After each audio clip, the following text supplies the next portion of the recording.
Siapakah yang memberikan komando? Nah, ini saya pernah tanya sama Pak Jokowi. Siapakah kalau dalam keadaan yang saya sebut tanggap darurat, bukan tanggap normal, siapakah yang memberikan komando? Saya tidak tahu.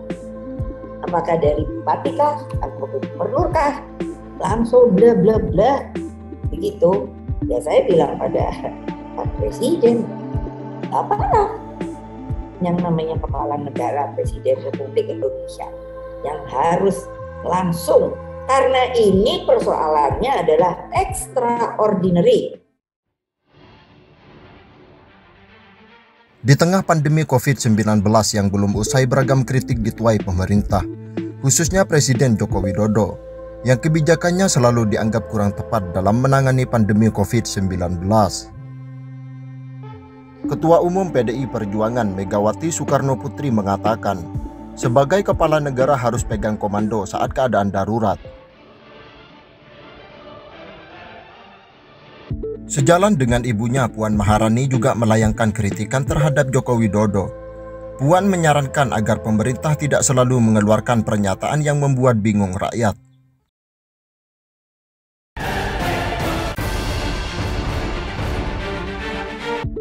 Sementara itu, politikus senior PDIP Effendi Simbolon menyalahkan Presiden Joko Widodo yang tidak mau menerapkan lockdown sejak awal pandemi COVID-19.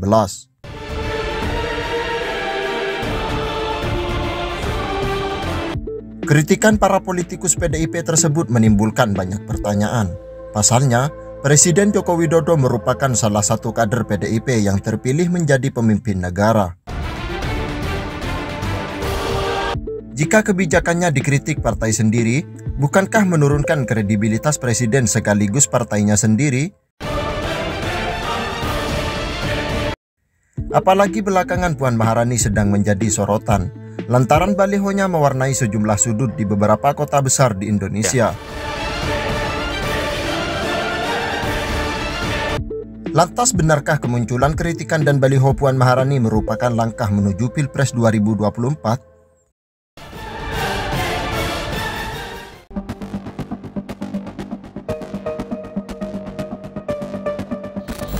Karenanya tidak berlebihan kiranya kalau kunjungan ke berbagai daerah ini sebagai upaya Puan Maharani menderek popularitas sekaligus untuk mendapatkan insentif elektabilitas sebagai upaya konsolidasi politik jangka panjang, tentu menuju Pilpres 2024. Karena saat ini Puan dipersepsikan sebagai the one and only yang akan mendapatkan rekomendasi pencapresan dari PDIP setelah secara perlahan Ganjar Pranowo diharamkan mimpinya untuk maju di Pilpres.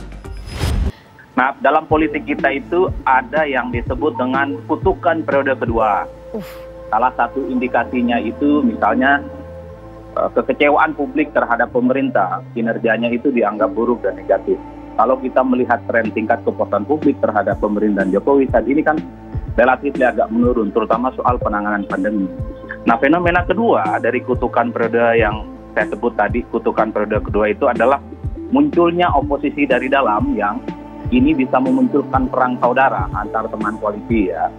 Nah, oposisi dari dalam ini biasanya dilakukan oleh partai-partai politik koalisi pendukung pemerintah. Ini misalnya bisa dilihat dari bagaimana SBY di periode kedua itu hampir dipreteli oleh PKS dan Golkar tiap hari, mengkritik setiap kebijakan yang dianggap tidak populis. Nah, bedanya yang mempreteli kebijakan politik Jokowi saat ini adalah PDIP, di mana partai tempat Jokowi bernaung, tempat Jokowi dibesarkan dan diusung. Nah, ini yang disebut dengan anomali. Mungkin PDIP nanti akan menjadi satu sejarah penting di negara kita, bahwa PDIP lah yang memulai mengkritik kadernya sendiri secara terbuka.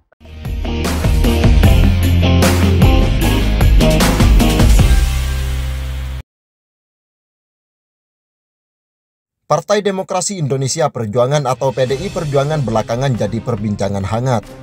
Setelah isu Ganjar Pranowo dengan Puan Maharani, kini muncul soal Presiden Joko Widodo yang mulai tidak setia dengan partai berlambang benteng tersebut. Presiden Joko Widodo justru cenderung dekati Partai Golkar ketimbang PDI Perjuangan. Adanya isu pecah belah internal Partai PDI Perjuangan Ini diyakini banyak pihak bermuara dari dua sumber, yakni antara kubu Ketua Umum PDIP, yakni Megawati Soekarno Putri, dengan kubu Presiden Joko Widodo.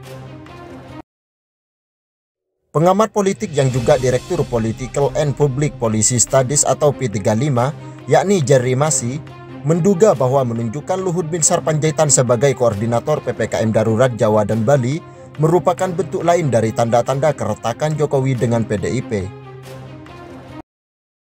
Di sisi lain, Jerry juga berpendapat bahwa sikap Jokowi seakan tidak mendukung komando dari Megawati yang menginginkan anak kesayangannya ikut kontestasi panggung politik dalam Pilpres 2024 mendatang. Sebaliknya, Jokowi justru memperlihatkan kedekatan dengan Gubernur Jawa Tengah, yakni Ganjar Pranowo, yang beberapa waktu lalu ditemani Presiden untuk memantau vaksinasi warga di Jawa Tengah. Padahal, pada waktu yang bersamaan, ada acara penyerahan jabatan Guru Besar Kehormatan dari Universitas Pertahanan atau UNHAN kepada Megawati Soekarno Putri. Ketua Umum PDI Perjuangan Megawati Soekarno Putri tangkap layar atau IS. Baliho Puan bisa dongkrak popularitas, tapi loyalitas anggota partai dipertanyakan. Oleh sebabnya, kata Jerry, sebenarnya baliho yang memajang wajah Puan di sejumlah daerah bisa mendongkrak elektabilitas Puan di masa Pilpres 2024 mendatang. Namun di samping itu, Megawati juga sedang dihadapkan dengan loyalitas dari para kadernya, terutama Jokowi dan Gibran Rakabuming Raka.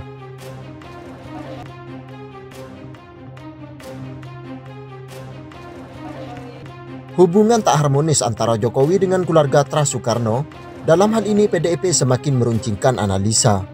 Bahkan kekuatan bisa disebut geng Jawa Tengah.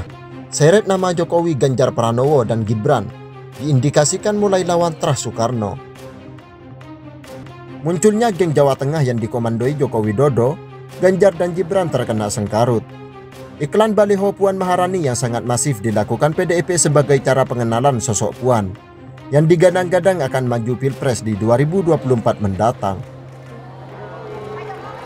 Sayangnya, hal tersebut dinilai aktivis Natalius Pigai sebagai cara yang tidak sesuai dengan keinginan Jokowi. Menurut Pigai, mantan wali kota Solo itu lebih cenderung untuk mendukung Ganjar Pranowo untuk diusung sebagai capres 2024 mendatang. Sinyalemen yang memperkuat geng Jawa Tengah siap melawan Trust Soekarno, yakni pernyataan wali kota Solo Gibran Rakabuming Raka yang tegas menyatakan bahwa pemasangan baliho Puan Maharani dilakukan atas perintah partainya, yaitu PDIP Perjuangan.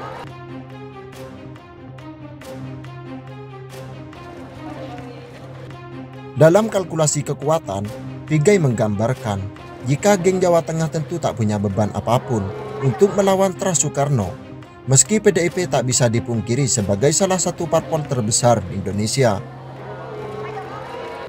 Gelagat perlawanan Jokowi kepada PDIP juga sebelumnya disampaikan pengamat politik dari Universitas Al-Azhar Indonesia, yakni Ujang Komarudin. Menurut Ujang, pengakuan Gibran yang mendapat perintah untuk memasang baliho Puan sama saja menguliti skenario PDIP ke publik. Pengakuan putra sulung Presiden Joko Widodo atau Jokowi itu bahkan bisa ditafsirkan bahwa Istana dan PDI Perjuangan punya kepentingan yang berbeda. Megawati Soekarno Putri dalam acara pelatihan mitigasi bencana, gempa bumi dan tsunami yang digelar DPP PDIP secara virtual beberapa waktu lalu menyinggung Presiden Joko Widodo. Megawati mempertanyakan siapa yang seharusnya menjadi pemegang komando tertinggi di saat kondisi bangsa dalam keadaan tidak normal akibat pandemi COVID-19. Menurut Megawati, Jokowi sebagai kepala negara yang seharusnya memegang langsung kendali komando penanganan pandemi COVID-19 dan bukannya Luhut Binsar Panjaitan.